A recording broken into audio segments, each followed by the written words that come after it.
असं म्हणतात की सूतपुत्र किंवा सूर्यपुत्र कर्ण जेव्हा पहिल्यांदा आपल्या वडिलांच्या रथामध्ये बसला तेव्हा त्याला जीवनाचा सार आणि संघर्ष कळला. श्रीकृष्ण जेव्हा अर्जुनाच्या रथावर होते तेव्हा अर्जुनाला धर्म, नीती आणि राजनीती कळाली. अगदी सिनेमाच्या भाषेत सांगायचं झालं तर गेल्या वर्षभरांपूर्वी एक बापलोक नावाचा सिनेमा आपल्या भेटीला आला होता. त्या सिनेमात आपापसात संवाद नसलेले बापलेक देखील आपल्या गाडीवरून जेव्हा प्रवास करतात तेव्हा त्यांना जीवनाचा अर्थ कळतो. मुद्दा काय आहे की प्रवासात उपरती होण्याची कैक उदाहरणं आहेत. असाच काहीसा प्रवास आणि अशीच काहीशी उपरती घेऊन येत्या 20 डिसेंबरला श्री गणेशा नावाचा सिनेमा आपल्या भेटीला येतोय. आज माझ्यासोबत या सिनेमाची पूर्ण टीम आहे. तुम्हा सर्वांचं खूप खूप स्वागत. थँक्यू. मंडळ आभारी आहे. मंडळ आभारी आहे. माझा पहिला प्रश्न सगळ्यांना आहे, संभाजीनगरमध्ये आल्यानंतर सगळ्यात आधी काय खाल्लं किंवा काय खायला आवडतं? प्रथमेश, काय खायला आवडतं? इकडे काय इकडे हा म्हणजे असं काहीतरी नॉनव्हेजच खायला आवडेल, म्हणजे रस्सा किंवा असं काहीतरी छान चिकन असतं, कारण मी चिकन मला खूप आवडतं. अरे वा, चिकन लवर. हा, चिकन लवर. सो चिकन खायला मला आवडेल नक्कीच. सर, मटण आणि पान. पान. ताराचं पान चालू आहे का अजून? हो, सुरू आहे. चालू. सेम मटण आणि पान. वा. मेघा? मी शाकाहारी खायला मला आवडतं. बघूया संभाजीनगरमध्ये शाकाहारी काय मिळतं. नक्की, संभाजीनगरमध्ये खूप छान तुला शाकाहारी खायला मिळेल.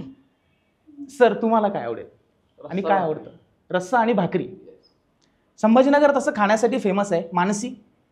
मला तर फिश लवर आहे मी. ओके. इथे मला वाटत नाही फिश मिळेल. सजेस्ट कर, तुकडे चांगले मिळतील. मासे तुम्हाला सिटीच्या थोडं बाहेर कायगाव टोका नावाची जागा आहे, आपण पुणे रोडला, तिथे तुम्हाला उत्तम मासे खायला मिळतील. गोदावरी 1-2-3 हॉटेल्स आहेत तिथे. जवळ आता सगळ्यात बेस्ट लंच कुठे चांगला मिळेल? लंच तुम्हाला चांगला मिळेल, इंडियाना म्हणून आहे, ग्रीनलीफ आहे, बरीचशी हॉटेल्स आहेत. ते लंच चला नाही, आपण आता तिकडे पण सांगा, ते प्रोड्युसर आहेत, ते जेवायला येणार. जाम भूक लागली ना. हो, जाम. माझा पुढचा प्रश्न असा आहे की प्रमोशनला फिरायला कोणाकोणाला आवडतं? अरे, आवडतच आहे. मला आवडतं. सगळ्यांना आवडतं. काही विशेष कारण? प्रमोशन करताना जेव्हा तुम्ही फिरता तेव्हा काय स्पेशल गोष्टी काय तुमच्यासोबत होतात? म्हणजे फिल्मच्या शूटिंगच्या व्यतिरिक्त जेव्हा तुम्ही फिल्म पूर्ण केल्यानंतर फिरता. एक तर जेवायला मिळत नाही वेळेत, त्यामुळे हेल्दी राहतो माणूस. हो. ते एक मला कारण दुखत राहतं सतत. जाणीव राहते की अरे आपलं डोकं पण आहे सतत, कुठं ना कुठं तरी दुखतच राहतं ते. त्याच्यानंतर रात्री गाडीतनं उतरल्यानंतर, वेगळ्या गोष्टीसाठी उतरल्यानंतर, अच्छा, मस्त थंड वारा लागतो जो सगळंच गार करतो. करेक्ट. आणि मग नंतर पण मला स्पेशली प्रमोशन का आवडतं तर आपल्या सिनेमाबद्दल छान छान बोलायला मला खूप आवडतं. वा. म्हणजे स्पेशली असा सिनेमा केल्यानंतर, श्री गणेशा केल्यानंतर, आपण केलेलं काम लोकांपर्यंत पोहोचवायला, त्यांच्यापर्यंत पोहोचून सांगणं, हे मला फार आवडतं. कारण कॉलेजमध्ये जाऊन त्यांच्या ओरिजिनल रिॲक्शन घेणं, किंवा आता तुमच्यासारखी जी रॉ मंडळी आहेत, म्हणजे तुमचं नावच मला फार आवडलेलं आहे, मंडळ आभारी आहे. तर अशी जी रॉ मंडळी आहेत त्यांच्या रिॲक्शन घेणं आमच्या ट्रेलरवर, आमच्या गाण्यांवर, सो ते मला फार स्पेशल वाटतं प्रमोशनमध्ये. मिलिंद सर, तुम्ही काय सांगाल? सिनेमा चांगला असेल ना तर प्रमोशन करायला गंमत येते आणि मजा येते. तुमच्याकडे बोलायला खूप काही असतं. काल मी आणि रमेश आम्ही ट्रॅव्हल मध्ये, मी गाडी चालवत होतो आणि याच्याशी मी बोललो की आपण खूप बोलतोय यावेळी सिनेमाबद्दल आणि चांगलं आपल्याकडे कंटेंट खूप आहे. आणि सिनेमा चांगला असेल ना तर ऍक्टर्स, डिरेक्टर, प्रोड्युसर, को आर्टिस्ट सगळे त्यांच्याकडे बोलायला भरभरून असतं. बरोबर. आणि या बाबतीत घडतं श्री गणेशासोबत. काय कसं आहे की सिनेमा जर घडला तर आतून आम्हाला देखील कळतं, ऍज अ मेकर. बरोबर. काहीतरी चुकलंय यार, पण ठीक आहे, आपण प्रमोट करू, चला टोलवून देऊ. मग तिथे सुचत नाही काय बोलायचं. बरोबर. श्री गणेशा अशी फिल्म आहे की जिथे तुम्ही विचारा, आम्ही प्रत्येक जण अर्धा 1-1 तास बोलू शकतो. त्याच्या कॅरेक्टर बद्दल बोलू शकतो, सिनेमाच्या जर्नी बद्दल बोलू शकतो, सिनेमा कसा घडला त्याबद्दल बोलू शकतो, आणि सिनेमा का चांगला आहे, लोकांनी का बघावा याबद्दल देखील कॉन्फिडेंटली बोलू शकतो. आपण बोलणारच आहोत त्या विषयावर. तर माझा पुढचा प्रश्न असा आहे शशांक सरांना. सर, ह्या सिनेमाच्या कथेविषयी काय सांगाल? काय सांगते सिनेमाची कथा? प्रवासाची कथा आहे मुळात आणि नात्याचा श्री गणेशा म्हणता येईल अशा पद्धतीची कथा आहे ती. महाराष्ट्रातल्या प्रत्येक घरात जर आपण बघायला गेलं तर या पद्धतीचे विसंवाद आपल्याला आढळतोच. प्रत्येक नात्यामध्ये विसंवाद असतो. आई मुलीच्या नात्यामध्ये विसंवाद असतो, बाप लेकाच्या नात्यामध्ये विसंवाद असतो आणि त्या विसंवादाची शेवट कुठेतरी हा चित्रपट बघितल्यानंतर होईल असं मला वाटतं. प्रथमेश, तू कसं बघतोयस या कथेकडे? नाही, ही जी कथा आहे ना, मला असं वाटतं की हा सिनेमा जो आहे आमच्यासाठी, आम्ही टॅगलाईन पण काढलेला आहे की धमाल रोड ट्रिपचा, धमाल कॉमेडीचा, धमाल फॅमिली एंटरटेनमेंटचा असा सिनेमा आहे. आणि त्याच्या पुढे जाऊन जसं सर म्हणाले ना की तुमच्या कुठल्या तरी जवळच्या माणसाला हा सिनेमा दाखवा, त्याच्यासोबत हा सिनेमा बघा. जेव्हा सिनेमा संपेल तेव्हा तुम्ही त्याला नक्की घट्ट मिठी मारा, याची गॅरंटी आम्ही नक्की देतो. वा, नक्कीच. आणि तुझं काय पात्र आहे मेघा? माझं पात्र यामध्ये, ह्याचं नाव आहे दीपाली वेंगुर्लेकर आणि ह्या दोघांचा जो प्रवास चालू आहे त्या पुण्यापासून कोकणापर्यंतचा आणि आयुष्यातलाही, सो त्या प्रवासात एक छोटासा वाटा या दीपालीचा आहे, ज्यामध्ये यांच्या नात्यातला वृक्षपणा आपल्याला दिसून येतो. तर जसा फिल्म सुरू होतो आणि त्यामध्ये असं आपल्याला दिसून येतं की हे एकमेकांची, जशी ही फिल्म सुरू होते त्यामध्ये आपल्याला दिसून येतं की हे एकमेकांची थोडे वृक्ष वागत असतात, मनातले काही तेढ आहेत ते व्यक्त करत नसतात. ती दीपाली थोडीशी हिरवळ घेऊन यांच्या नात्यामध्ये येते आणि त्यांना दाखवते की हसत खेळतही तुम्ही हा प्रवास करू शकता. आणि त्यानंतर जसजसा सिनेमा पुढे जातो, काही पावलं हे स्वतः घेतात, काही पावलं अजूनही काही पात्र आहेत ती घेतात आणि हळूहळू सिनेमामध्ये या दोघांमधला जो तेढ आहे तो मिटतो. सो ते एक छोटंसं पात्र आहे ज्याचा आपण म्हणू शकतो की लेखकांनी आणि मिलिंद सर आणि संजय सरांनी हा फिल्म लिहिलाय. सो त्यांनी म्हणून एक छोटंसं पात्र, या दोन पात्रांमधलं ऍक्च्युली हेवी म्हणतो आपण की खूप जास्त वृक्षपणा आल्यामुळे हेवी होतं ते फिल्म आणि ते थोडंसं लाईट मूड करण्यासाठी आलेलं आहे पात्र. दीपालीचं पात्र जेव्हा तुला मिळालं तर पात्रासाठी काय विशेष तयारी केलीस तू? विशेष तयारी म्हणजे ऍक्च्युली हे जसं नेहमीच म्हणतात, तर शशांक सर म्हणतात, प्रथमेश म्हणतात की कॉमेडी हा सगळ्यात अवघड पार्ट आहे आणि हे कॉमेडी पार्ट होता. आणि मी बाय प्रोफेशन, पहिलं तर प्रथमेश म्हणतात इथेच मी संपलोय, बरं, मग संपला विषय भाई. रिस्पेक्ट आहे आज, आज वेगळंच आहे, आज रिस्पेक्ट आहे आज मला. पुन्हा भेटूया पुन्हा भेटूया. हा हा बात करणार नाही, मी तुला कॉमेडी करणं कठीण प्रश्न आहे. येस, प्रथमेश म्हणतात. हा प्रथमेश म्हणत होता आणि शशांक सर पण म्हणत होते की कॉमेडी खूप अवघड आहे. सो ते जेव्हा पात्र मिळालं तेव्हा त्या डायलॉग थोडेसे फनी होते, त्या पात्रामध्ये थोडासा इनोसन्स होता. मी बाय प्रोफेशन टूर मॅनेजर आहे, इंटरनॅशनल टूर मॅनेजर, सो मी ट्रॅव्हल खूप करते. त्यामुळे त्या पार्टमध्ये इनोसन्स असणं थोडं अवघड होतं. त्यात आपल्याला मेजॉरिटी येऊन जाते, जागा आपल्याला माहिती असतात, फिरणं आपल्याला माहिती असतं, एक्साइटमेंट कमी झालेली असते आणि ह्या पात्राची एक्साइटमेंट प्रचंड होती. साधं झाड बघून, बोर्ड बघून, गाडी बघून पण एक्साइटेड होते. सो ते थोडंसं मला आणावं लागलं स्वतःमध्ये. आणि त्या व्यतिरिक्त ऍक्टिंग हा पार्ट माझ्यासाठी खूप नवीन आहे, सो त्यावर बरीच मेहनत करावी लागली आणि त्यामध्ये ह्या लोकांची खूप हेल्प झाली आणि बरीच तयारी अजूनही मी करतेच आहे. सो तयारी करावी. जसं तू सांगितलंस की तुझं आणि टुरिझमचं खूप जुनं नातं आहे, तर टुरिझम किंवा मग फिल्म, मग हा फिल्म तुझ्याकडे आली कशी, हा प्रश्न आहे आमच्या ऍक्च्युली मध्ये एक काळ होता पॅन्डेमिक ज्याने सगळ्यांनाच अफेक्ट केलं होतं. त्यावेळेस एक नारा होता, आत्मनिर्भर बना. सो टुरिझम ही सगळ्यात जास्त आत्मनिर्भर इंडस्ट्री होती, कारण सगळंच बंद होतं, जास्तीत जास्त कॅन्सलेशन्स होते, त्या व्यतिरिक्त काहीच नाही. सो त्यावेळेस प्रत्येकाने आपापल्या कॅलिबरनुसार काय करावं हे बघत होते. सो तेव्हा मी मॉडेलिंग स्टार्ट केलं, हळूहळू मॉडेलिंग नंतर थिएटर, मग हळूहळू फिल्म्स, असं काही काही करत करत हा फिल्म माझ्यापर्यंत आला. सो ऍक्च्युली माझं इंटेन्शन नव्हतं इथपर्यंत यायचं, पण आपण म्हणतो की नशिबात असेल तर ते तुमच्याकडे चालून येतं. सो त्यावेळेने हा फिल्म माझ्याकडे आला. सो कॅरेक्टरसाठी खूप मेहनत घेतली बेसिकली. ज्यावेळी मी हिला कास्ट करण्याचं ठरवलं तर हिला मी काही मोनोलॉग दिले. ओके. आणि ते तिने बरोबर प्रिपरेशन करून ते मला प्रेझेंट केले. ती कास्टिंगची प्रोसेस हिच्यासाठी पण डिफिकल्ट होती आणि माझ्यासाठी पण. ते प्रिपरेशन केलं हिने प्रॉपर. प्रत्येक लाईन तिने म्हणजे मला कंटिन्युअसली व्हिडिओज पाठवायचे की सर हे असं असं असं असं असं बोललो, नाही नाही नाही जमत नाही जमत. आणि कुठे जाऊन एक 4-5 दिवसानंतर तिला ते कॅरेक्टर त्यातनं भेटलं आणि मग बोललो की आता हिने सूर पकडला आहे त्या कॅरेक्टरचा. आणि मग तिथून मी तिला सांगितलं की हा सूर करत आता तू हा फॉलो कर, आता हा सीन पण मला पाठव करून. ती तो सीन करून पाठवला. ती पुण्याची, मी मुंबईची. हो. व्हॉट्सअपला ती मला रेकॉर्ड करून पाठवायची सीन्स. सो तू मेजर जे सीन्स आहेत तिचे ती प्रिपेअर केले शूटिंगच्या आधी, कारण तिला फेस करायचं होतं प्रथमेश, शशांक शेंडे, संजय नार्वेकर यांच्यासोबत. खूप छान तिने प्रिपरेशन केलं तिचा पार्ट. वा, खरं तर दिग्दर्शकाकडनं पावती मिळणं ही खूप मोठी गोष्ट असते. तर खूप छान वाटलं मला. माझा सरांना प्रश्न आहे, सर तुमचं पात्र काय आहे फिल्ममध्ये? वडिलांचं पात्र आहे. पात्र नाही, खरं तर कॅरेक्टर म्हणू शकतो आपण. ऍक्च्युली ते पात्रच आहे. ऍक्च्युली ते पात्रच आहे. पात्र हा खूप आपल्याकडे निगेटिव्ह अर्थाने काय पात्र आहे असं काय कॅरेक्टर आहे सर? हा काय टॉम आणि जेरी टॉम आणि जेरी असं आपण म्हणू शकतो याच्यामध्ये की टॉम कोण आहे? हा, टॉम कोण आहे? नाही, ते परिस्थितीनुसार परिस्थितीनुसार अच्छा. कधी तो टॉम आहे, कधी मी टॉम आहे, कधी तो जेरी, मी टॉम, असं आमचं त्या चाललेलं आहे. दोनदा स्वतःला टॉमच हा, मान. म्हणजे मला वाटलं बघितलं आहे. तर ते टॉम अँड जेरी सारखं आहे. ते एकमेकांच्या खोड्या काढत काढत चाललेला प्रवास आहे तो, आणि ज्याच्यामधनं जगणंही शिकत चाललेत दोघ जण.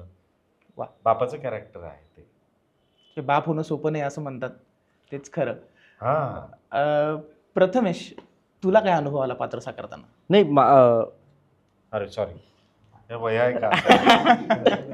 नाही इथे त्याला आहे ना. माईक आहे. हां, तर हे कॅरेक्टर ॲक्च्युली खूप डिफिकल्ट आहे तसं बघायला गेलं तर. सरांनी मला जेव्हा पहिल्यांदा ऐकवलं आणि मला लुक दाखवला की केस काढायचे आहेत, म्हणजे मला लोक दगडू म्हणून मागच्या केसांनी ओळखतात. मागचे वाढलेले जे केस आहेत, मी टोपी घालून जर मॉलमध्ये गेलो तर लोक अरे मागचे केस तसे आहेत, मागच्या केसांनी ओळखलं वगैरे. तर माझी एक ती ओळख आहे केसांची, आणि सर म्हणाले तेच काढायचे आहेत. सो ते एक वेगळं प्रेशर होतं. ते कॅरेक्टर कसं दिसेल, काय दिसेल, लोक कसं ते रिसीव्ह करतील, आणि त्यात पण जो गोडवा लिखाणात होता तो केस काढल्यानंतर पण तो स्क्रीनवर येतोय का, तो प्रेझेंट कसा होतोय याच्याकडे आमचं लक्ष होतं. आणि सगळ्यात महत्त्वाचं म्हणजे ज्या प्रकारची कॉमेडी मी इतर सिनेमांमध्ये करतो त्या प्रकारची कॉमेडी या सिनेमात नाही आहे. या सिनेमात खूपच सिच्युएशनल बेस्ड आणि टॉम अँड जेरीची कॉमेडी आहे, आणि ती फार काय म्हणूया की रुक्ष चेहऱ्याने करायची आहे. म्हणजे एक जर ट्रेलर सगळ्यांनी बघितलेलंच आहे, आता जवळजवळ त्याला 12 लाख व्ह्यूज आलेले आहेत. सो त्याच्यात आम्हाला जेव्हा रीडिंग पण करत होतो ना, तेव्हा आम्हाला जाणवलं की आम्ही एकमेकांना जे बोलतो आहे ते पण फनी त्यांच्यासाठी नाही आहे, ऑडियन्ससाठी आहे. हो. सो ते फनी वाटलं पाहिजे, तसं ते प्रेझेंट झालं पाहिजे. आणि सगळ्यात महत्त्वाचं म्हणजे त्याच्या बापाने त्याला सुधारगृहात टाकलेलं आहे. अच्छा.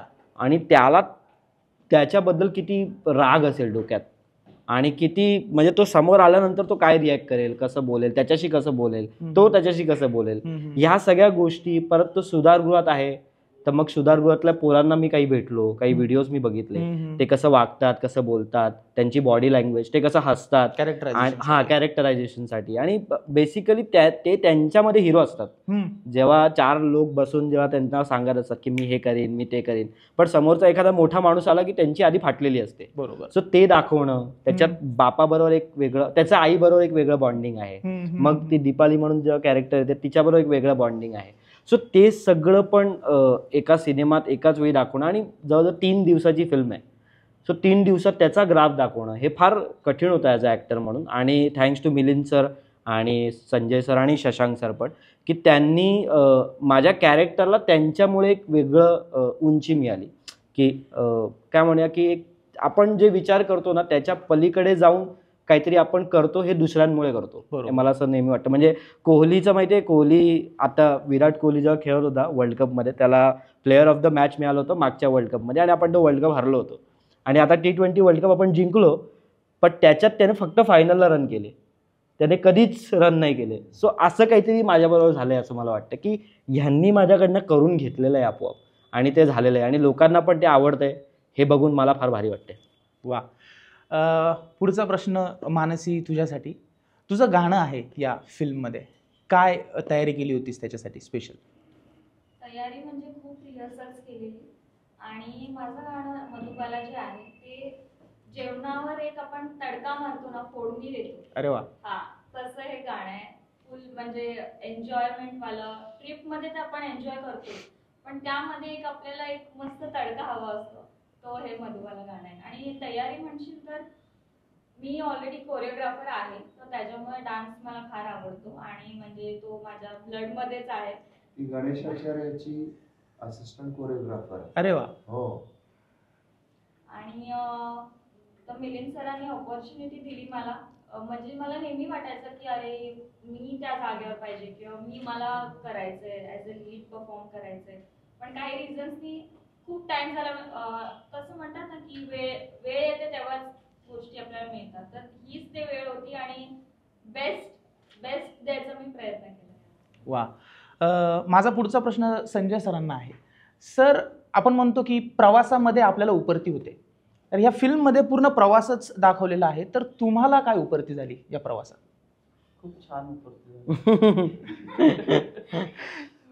प्रवास हा सिनेमाचा ॲक्च्युली कथा सरांचीच आहे, मिलिंद सरांची आहे. आणि स्क्रीन प्ले वगैरे संजय वगैरे दोघांनी घेतलेला तो. तर ते जो प्रवास चालू झाला श्री गणेशा, तो आधीपासूनच झालेला आमचा. 2000 मला वाटतं काहीतरी 21 मध्ये झाला असेल, एक मिटिंग झाली असेल. सॉरी 22 मध्ये मिटिंग झाली आमची. तिथून तो प्रवास चालू झाला, पण तो टिकल्या नावाने झाला होता. अच्छा. श्री गणेशा हा आता काय मोस्टली मला 6 महिन्यापूर्वी श्री गणेशा आम्ही ठरवलं टायटल. तो प्रवास शूटिंगच्या दरम्यान जोरात होता, खूप छान होता. नाही, आणि अजून एक गोष्ट म्हणजे आम्ही शूटिंग करत असताना सतत वेगवेगळ्या, म्हणजे आम्ही जवळजवळ किती सर लोकेशन होते आपल्या? 91 डिफरंट लोकेशनवर आम्ही शूट केले. आम्ही गाडी चालवत जायचो, ते कुठपर्यंत जायचं आम्हालाच माहीत नसायचं. आणि कॅमेरा लागलेला, त्यात सगळं युनिट मागे येते, हे करते ते करते. आणि त्याच्यात संजय सर, त्यांची टीम इतकी आम्हाला मदत करत होती. योग्य वेळी खायला देत होती, प्यायला देत होती. लिंबू सरबत, फळं बिळं सगळं त्या जिकडे काही नाही तिकडे आमच्यापर्यंत पोहोचत होतं. आणि खरंच म्हणजे पहिलं प्रोडक्शन असून सुद्धा अशा प्रकारची फिल्म करणं आणि आम्हाला कुठलाही त्रास होत नाही आहे ना, म्हणजे या टीमने त्याची काळजी घेतली पूर्णपणे. रोड ट्रिप बेसिकली प्रोड्यूस करणं आणि त्याचं प्रोडक्शन सांभाळणं हे नॉर्मल फिल्म मेकिंग पेक्षा वेगळं काम. नॉर्मल फिल्म मेकिंग मध्ये आपली एक स्टुडिओमध्ये किंवा एका लोकेशनला किंवा एका गावात शूटिंग असते. इथे काहीच फिक्स नसतं. आता तुम्ही इथे आहात, अर्ध्या तासाने तुम्ही 30 किलोमीटरला आहात, त्याच्या 1 तासानंतर तुम्ही पुढच्या 20 किलोमीटरला आहात, त्याच्या 2 तासाने पुढच्या 5-10 किलोमीटरला पुढचा पॅच आहे. काही फिक्स नसतं. So it keeps on continue. So त्या कंटिन्युएशनमध्ये रोड्सवर आम्हाला येणाऱ्या डिफिकल्टीज, रोड ब्लॉक करणं, पोलीस परमिशन मिळवणं आणि त्या सगळं जिकरीचं काम ते प्रोडक्शन खूप उत्तम प्रकारे केलं. ते क्रेडिट संजय सरांचं आहे. पहिली फिल्म असून देखील त्यांनी आणि त्यांच्या टीमनी बिलकुल जाणून दिलं नाही की कुठेही अशी कमतरता जाणून दिली नाही आणि कुठे असं शूटिंग थांबलं नाही. कारण उन्हाळ्यात शूट करणं 35-40 डिग्री सेल्सिअस मध्ये कोकणामध्ये प्रचंड घाम येतो आणि 2 वेगवेगळे क्लायमेट होते. कोकणात 35 डिग्री 40 डिग्री, तिकडे आंबेगाव पुणा त्या साईडला सकाळी थंडी 12 डिग्री टेम्परेचर आणि संध्याकाळी परत सेम 16-17 डिग्री टेम्परेचर असायचं. खूप एक्स्ट्रीम क्लायमेट मध्ये ते प्रोडक्शन सांभाळणं ते पण डिफिकल्ट. डिफरंट क्लायमेटिक कंडिशन्स मध्ये तुम्ही आणि डिफिकल्ट फिल्म आहे. आपण बघतो सुदिंग वाटतं आपल्याला प्रवासातली फिल्म आणि प्रवास किती सुंदर दिसतो, ड्रोनचे शॉट्स येतात, मग ते खूप पॅलेटेबल दिसतं. आम्हाला तर ड्रोन दिसायचा पण नाही कुठे चाललाय, गाडीत बसला की आहे का नाही ड्रोन. कम्प्लीट शूटिंग पॅटर्नच ब्रेक करावा लागतो या टाईपच्या फिल्ममध्ये. म्हणजे मला पण शिकण्यासारखं खूप काही होतं. मी केली नव्हती कधी, ही रोड फिल्म कधीच नव्हती. एक तर येड्यांची जत्रा सारखी फिल्म केली की जी एका गावात आहे, एकाच गाव बरोबर. किंवा टकाटक सारखी एक फिल्म केली की जी एक गाव आणि एक शहर आहे, 2 ठिकाणी बेस्ड आहे. एक ठिकाणी गेलो, इथलं पॅकअप झालं, तिकडे आलो. पण हे पहिल्या दिवशी ह्या शूटिंगच्या श्री गणेशाच्या पहिल्या दिवशी मला कळालं की बापरे, एवढं डिफिकल्ट आहे. कारण लिहिताना ते खूप इझी वाटलं, मस्त ट्रॅव्हल होईल, हे लोकेशन ते लोकेशन, ते एक्झिक्यूट करणं खूप डिफिकल्ट आहे. मलाच नाही, यांना देखील.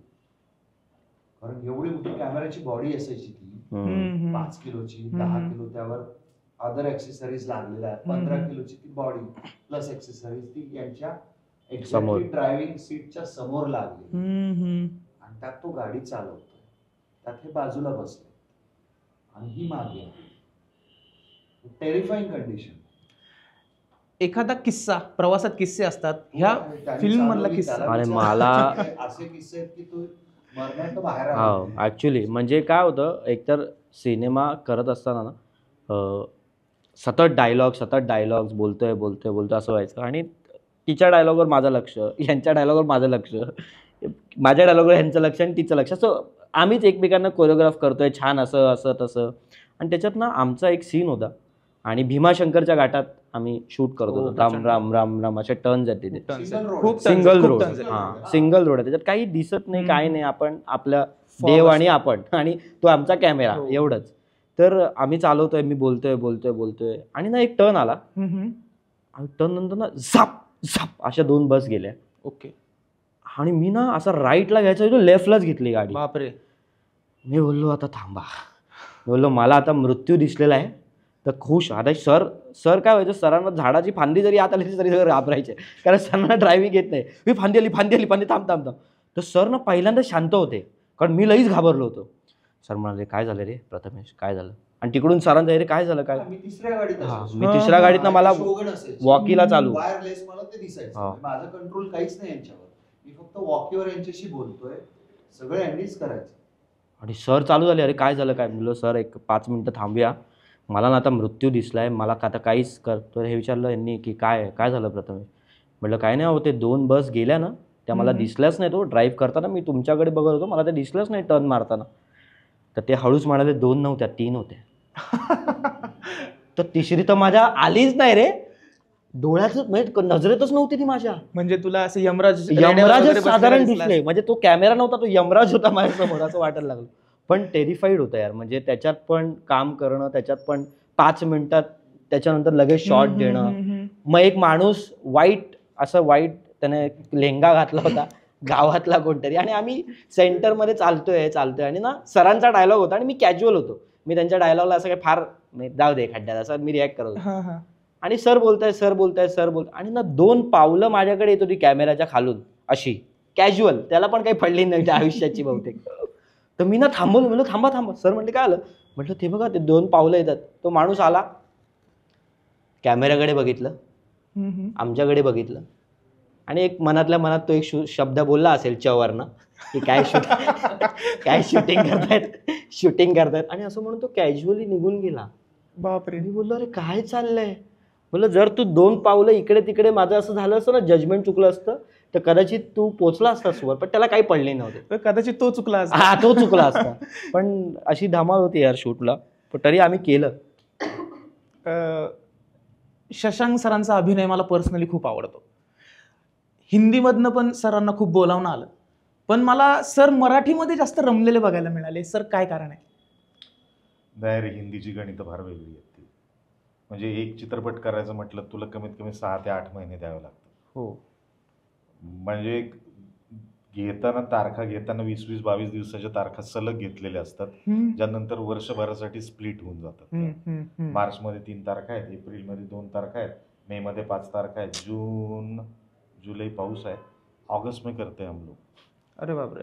तर काय होतं ना, मराठी निर्मात्यांना आणि मराठी दिग्दर्शकांना ते परवडत नाही की एक ॲक्टर आहे, मग मी कोणाला तरी कमिट केलं. आपल्याकडं आता ही फिल्म जरी बघितली 15-20 दिवसात आपल्याला प्रोजेक्ट कम्प्लीट करावं लागतं. हो. कुठल्याही पद्धतीत हो. काही असं तुला 15-20 दिवसात कम्प्लीट करून तुम्ही त्या हातावेगळं करता. फिल्मात हिंदीत ते होत नाही प्रकार. आणि परत काय होतं ना की कोणीतरी XYZ, काय शाहिद कपूर आहे किंवा नवाजुद्दीन सिद्दीकी बरोबर काहीतरी चालू आहे, त्यांनी कुणाला तरी अनुराग कश्यपला तारखा दिलेल्या आहेत, त्याच्यामुळे तिकडचं शूट कॅन्सल झालं साबिर खानचं. त्या साबिर खानचं शूट कॅन्सल झालेला परिणाम माझ्या फिल्मवरती होतो आहे की जी श्री गणेशा नावाची फिल्म आहे, त्याच्यात मी मिलिंदला कन्व्हिन्स करतो की नाही यार ते ना नवाच्या तारखा कॅन्सल झालेल्या आहेत, त्यामुळं मला असं वाटतं आपलं पण जरा 2 दिवस पुढे जाईल. हे त्याला कन्व्हिन्स केल्यानंतर तो प्रथमेशला सांगणार, हे करणार. ही चेन खूप मोठी आहे आणि ही ब्रेक करायला पाहिजे कुठेतरी ऍक्च्युली. आणि त्यामुळे म्हटलं, आणि मला हिंदी या प्रकारचा कधी बाप जन्मत फॅसिनेशन नव्हतं की मला हिंदीत जाऊन ह्याच्याबरोबर काम करायचं. ज्या पद्धतीने येत गेली कामं त्या पद्धतीने करत गेलो मी काम, आणि मग जाऊन तिथे जाऊन स्ट्रगल करायचं आहे मला कामं, हे कधी आयुष्यात माझी कधी पॅशन नव्हती. कारण जिथं व्यक्तिनिष्ठ इंडस्ट्री चालते, जिथं की एक माणूस आहे, राजा बोले आणि दळ हाले, सलमान खान सारखा, शाहरुख खान सारखा माणूस येतात, काम करतात आणि म्हणतात नाही यार मला आहे ना मुलाचा वाढदिवस आहे माझ्या, 8 दिवस मी स्वित्झर्लंडला जातोय, आपलं शूटिंग आपण जरा पोस्टपोन करूया. झाली ना बाकीची कामं करणारी सगळीच्या सगळी लोक हलून गेली ना तिथून. मग त्या मानाने मराठीमध्ये खूप प्रोफेशनल काम करतात. हो. मी माझ्या वैयक्तिक पद्धतीच्या ज्या गोष्टी असतात, जे प्रायोरिटी असतात त्या मी बाजूला ठेवतो आणि मी प्रायोरिटी फिल्मला देतो, जे हिंदीत कधीच होत नाही. फिल्म आणि प्रोजेक्ट हे 2 प्रकार आहेत. मराठीत फिल्म होते, हिंदीत प्रोजेक्ट होते. वा, एक नवीन गोष्ट कळाली. तुमचा अनुभव एवढा मोठा आहे, तर तुमचा अनुभव आज आम्हाला कळाला की नेमका काय फरक होतो. श्री गणेशा फिल्म येते आपली, प्रेक्षकांना काय आव्हान कराल? फिल्म बघा म्हणून अजून काय आव्हान करायचं त्याच्यामध्ये? आपली स्वतःची फिल्म आहे, अभिजात भाषेचा दर्जा आपण घेतलेला आहे आता तिला मराठीला, तर ती अभिजातता टिकवण्यासाठी आपल्याला मराठी फिल्म बघणं भाग आहे आणि घरचं प्रॉडक्ट आहे आपल्या. आपण जर फिल्म बघितली नाही तर बाहेरची लोक येऊन बघणार नाहीत फिल्म. मराठी आहे, मराठी लोकांनी 100% फिल्म बघायला पाहिजे आणि नैतिक जबाबदारी म्हणून बघायला पाहिजे आणि पूर्णपणे एंटरटेनमेंट आहे त्यामुळे तर नक्की बघा. ट्रेलरच एवढा धमाल आहे तर फिल्मची उत्सुकता सगळ्यांनाच लागली आहे. येस. सर माझा एक प्रश्न आहे सर, की आता मराठवाड्यात आपलं जे काही व्ह्युअर्स आहे सगळा, तर यात बरेच लोक आर्टिस्ट पण आहेत. तर आता सगळ्यांचे आता फोन आले तरी सगळं होतं. मुंबईत जाणं गरजेचं आहे का कलावंतासाठी? मराठवाड्यातले पोरं किंवा विदर्भ असेल सगळं, तुम्हाला कुठे काम करायचं हे महत्वाचं आहे. की मग तू म्हणतोस तर अगदीच मान्य आहे मला की पूर्वीची जी कारणं होती लोकांची की नाटक करायचं मला, तर यार ऑडियन्स येत नाही रे नाटकाला, एकच जण असतो. कम्पॅरेटिव्हली आता सोपं झालेलं आहे. म्हणजे अनेक इन्फ्लुएन्सर्स असतील किंवा यूट्यूबवरती काम करणारी मंडळी आहेत, जी ॲक्टर आहेत नाही आहेत हा नंतरचा भाग आहे, पण ते स्वतःला एक्सप्रेस करतायत. ते एक्सप्रेस करून काय करायचं आहे मला का मी समोर दिसावं ह्याच्या पाठीमागची भूमिका काय आहे ना, हे पहिल्यांदा आपण तपासून बघायला पाहिजे. मला व्यक्त व्हायचं आहे, मग ते व्यक्त कुठल्या माध्यमातून होऊ शकतो. मी लिखाणातूनही व्यक्त होऊ शकतो आणि मोबाईलच्या माध्यमातूनही व्यक्त होऊ शकतो. मला कुठल्या ग्रेडला जाऊन काम करायचं हे मला ठरवायचं आहे. मला जर हॉलिवूडमध्ये जाऊन काम करायचं असेल आणि मी औरंगाबादमध्ये कुठेतरी पिंपरीला काम करतोय तर ते बापजन्मात शक्य नाही. आणि त्या गोष्टीच्या इंडस्ट्री म्हणून त्याचे नॉर्म्स आहेत आणि नुसतं तेवढ्यापुरतं मर्यादित नाहीये. परत तो मुद्दा जो आहे ना, तर थोडं भरकटतोय, पण मी भाषेचा पण रिलेटेड मुद्दा आहे त्याच्याशी. प्रत्येक 10 किलोमीटरवरती गेल्यानंतर मराठीची बोली बदलते, नक्कीच बदलते. मला नगरी आवडते, मला औरंगाबादकडची आवडते, मला मालवणी बोली आवडते, मला पुणेरी बोली आवडते. ह्या माध्यमाची गरज वेगळी आहे. याच्यासाठी बोली जी आहे त्याच्यावरती तुम्हाला भाषेतली स्वर व्यंजन ही कळलीच पाहिजेत आपल्याला. त्यामुळे दुसऱ्यावरती खापर फोडून काहीच उपयोग नाहीये. यार मी ह्याच्यापेक्षा बरी ऑडिशन दिली होती पण मला घेतलं नाही, आपलं काहीतरी चुकलेलं आहे. भाषेवरती काम करायला पाहिजे आहे. ऍक्टर व्हायचं आहे म्हटल्यानंतर मला ह्या मुलाचं भयंकर कौतुक वाटतं. पूर्ण फिल्ममध्ये ज्यावेळेला मला गाडी चालवता येत नाही असं ज्यावेळेला लक्षात आलं होतं त्यावेळेला त्यांनी ती पूर्ण जबाबदारी स्वतःच्या खांद्यावरती घेतली. तो म्हटलं नाही मी चालवतो. आणि हा माझ्यासाठी अत्यंत म्हणजे काय म्हणतो आपण शरमेची गोष्ट होती की इतकी वर्ष झाली अभिनेता म्हणून तुम्ही काम करतात, तुला अभिनय करताना तुला नाच येत नाही, तुला फायटिंग सिक्वेन्स येत नाही, तुला घोड्यावरती बसता येत नाही, तुला काय तलवारबाजी येत नाही, तुला गाडी चालवता येत नाही, तुला नीट बोलता येत नाही, मग ढेकळ्या तुला घ्यायचं काय साठी? साधी गोष्ट आहे ना ह्याच्यामध्ये. या गोष्टी इथे शिकायला पाहिजेत आपण. हा जो काही एक आहे ना की कुणी उभं राहतात म्हणतो मी ऍक्टर आहे, अरे नाही मी प्रथमेश सारखं काम करतो, मला ना नाना पाटेकर, अरे त्यांची साधन आहे ना 25-25 वर्षाची. हे पोरग किती वर्षापासून काम करते? बरं तुम्हाला इथे औरंगाबादला युनिव्हर्सिटी आहे, तिथे तुम्ही नाट्यशास्त्र शिकू शकता, पुण्यामध्ये जाऊ शकतो, शिका ना गोष्टी. खूप साऱ्या ॲव्हेन्यूज ओपन आहेत. पूर्वीसारखं नाही ना फक्त नाटकच सिनेमा, आता खूप साऱ्या गोष्टी आहेत.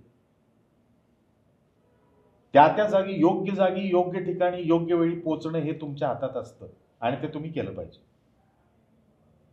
आणि शिकण्यावर मला आठवलं ऍक्च्युली या सिनेमासाठी ही गाडी शिकली आणि हिंदीहून मला ते आठवलं की गाडी येत नाही म्हणून यांनी कित्येक हिंदी प्रोजेक्ट सोडून दिले होते. चांगली संहिता मिळाली, मला गाडी शिकायची. ते शिकले, 8 दिवस गाडी शिकले, त्यांनी गाडी चालवली, गाडी चालवून लिपसिंग केलं गाण्याला, ऍक्टिंग केली, गाडी चालवली, कॅमेरा सांभाळला, बाकी को आर्टिस्ट सांभाळले त्यांनी. तर ते एक डेडिकेशन असतं ना. 8 दिवस त्यांनी गाडी शिकले या सिनेमासाठी. त्यांनी गाडी चालवली नव्हती यापूर्वी, नव्हती येत त्यांना. बरोबर. आणि शिकत राहणं फार गरजेचं आहे याच्यात. मला असं वाटतं तुम्ही इन्फ्लुएन्सर असा, ॲक्टर असा, डिरेक्टर असा, कोणी असा, कुठेही काम करत असा, तुम्ही शिकत राहणं फार गरजेचं आहे. आणि डिमांड काय आहे हे लक्षात घेणं फार गरजेचं आहे. आज मी जर छत्रपती संभाजीनगरमध्ये बसून मी रील बनवतोय किंवा मी काहीतरी फॅमिलीच्या रील बनवतोय, तर माझं हे स्वप्न नसावं की मी मोठा ॲक्टर होईल. माझं हे स्वप्न असतं की माझी रील कशी छान होईल, माझं हे किती चांगलं होईल, हे प्रोडक्ट कसं चांगलं होईल. हां, तुला ॲक्टर बनायचं आहे, मग त्याच्या वेगळ्या बाजू आहेत, तुला गरजा वेगळ्या आहेत, त्याच्या डिमांड वेगळ्या आहेत, त्याचं प्रिपरेशन वेगळं आहे. तुझं पर्सनल लाईफ दाखवणं रीलमध्ये आणि तुला दुसऱ्यांचं आयुष्य जगणं हे फार वेगळ्या गोष्टी आहेत दोन. सो त्या नवीन लोकांनी शिकल्या पाहिजेत. म्हणजे आम्हाला पण रील करायला सांगितली तर मला नाही जमणार, सरांना नाही जमणार, ते डिफिकल्टच आहे. माझं म्हणणं नाही ते सोपं नाही आहे, ते डिफिकल्टच आहे. आता मी आणि माझी बायको रील करते, लोकांना रील लक्षात राहतात, कळलं. पण मी आता येत्या 10 वर्षात जे सिनेमे केले तर लोकांना मध्ये मध्ये माहीत नाही आहेत, पण लोकांना रीला माहिती आहेत, कळलं. तर प्रत्येक ह्याचं ॲडव्हान्टेज आहेत. हां, गरजा वेगळ्या आहेत, ॲडव्हान्टेज वेगळे आहेत, डिसॲडव्हान्टेज वेगळे आहेत. पण ते ओळखून केलं पाहिजे की मी ह्याच्यापेक्षा चांगला आहे, याच्यासाठी काम नाही केलं पाहिजे. तुला आता काय गरजेचं आहे ते कर आणि पुढे जा, एवढं सोपं असावं. बरोबर. एक ऍक्टर म्हणून काय गोष्टी तुम्ही करायला पाहिजेत हे पण शशांक सर, तुम्ही प्रथमेश आणि सर तुम्ही सुद्धा खूप चांगल्या पद्धतीने आमच्या प्रेक्षकांना सांगितलं. तर मंडळी, येत्या 20 डिसेंबरला श्री गणेशा या मूवीचा आपल्या जवळच्या थिएटरमध्ये श्री गणेशा होतोय. जशी 4 चांगल्या गोष्टी आपण आपल्या आजूबाजूच्यांना सांगतो, तसाच हा चांगला सिनेमा 4 लोकांनाही दाखवा. तुम्ही आम्हाला वेळ दिलात त्याबद्दल तुमचे खूप खूप आभार आणि तुम्हाला श्री गणेशा या फिल्मसाठी खूप खूप शुभेच्छा. Thank you so much. थँक्यू. मंडळ आभारी आहे.